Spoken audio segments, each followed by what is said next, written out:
شهد محيط باب دكالة بمدينة مراكش تداولا واسعا لمقطع فيديو وثق تجمع أشخاص بلباس تقليدي يهودي أثناء أدائهم طقوسات دينية بشكل علني.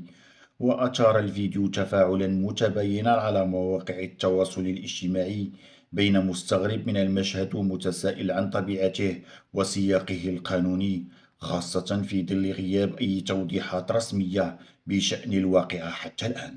البارح الواقعه اللي وقعت في هذا المكان هذا في مدينه مراكش هنايا بالضبط.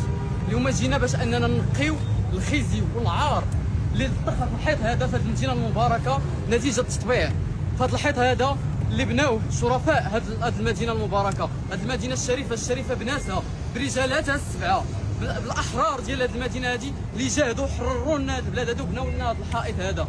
اليوم كنشوفوا ان هذا الحائط هذا اصبح مرتاعا للصهاينه، مرتاعا لقتله الاطفال المجرمين. فين غاديين بهذا السياق هذا؟ في اش من سياق باش غاديين بهذا التطبيع هذا اللي غاديه في هذه البلاد هذه؟ في اش من سياق عباد الله؟ وحنا كنشوفوا بلادنا تنتهك حرمتها من قبل الصهاينه المجرمين قتله الاطفال. اليوم احنا امام مسؤوليه باش اننا نتحركوا ونهضروا على هذا الشيء هذا ونهضروا وندافعوا على هذه البلاد هذه. اما ان تكون مقاوما ممانعا، هو انك تكون صهيونيا خائن جبان، خائن لهذه البلاد هذه وخائن لرب العباد. الناس اللي كيقولوا تازا قبل غزه، احنا كنشوفوا اليوم ما انت مع تازا ما انت قدمتي شيء لغزه، وحنا كنشوفوا غزه اليوم كتضيع بين يدينا، حنا كنتفرجوا فيها.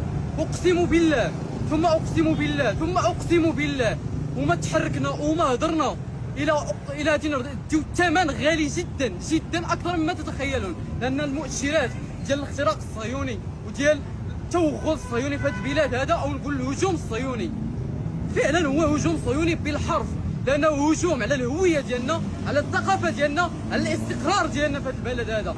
فاليوم حنا مطالبين باش اننا نتحركوا ونتصداو لهذا المشروع هذا اللي بيهدم البلاد ديالنا. وشكرا.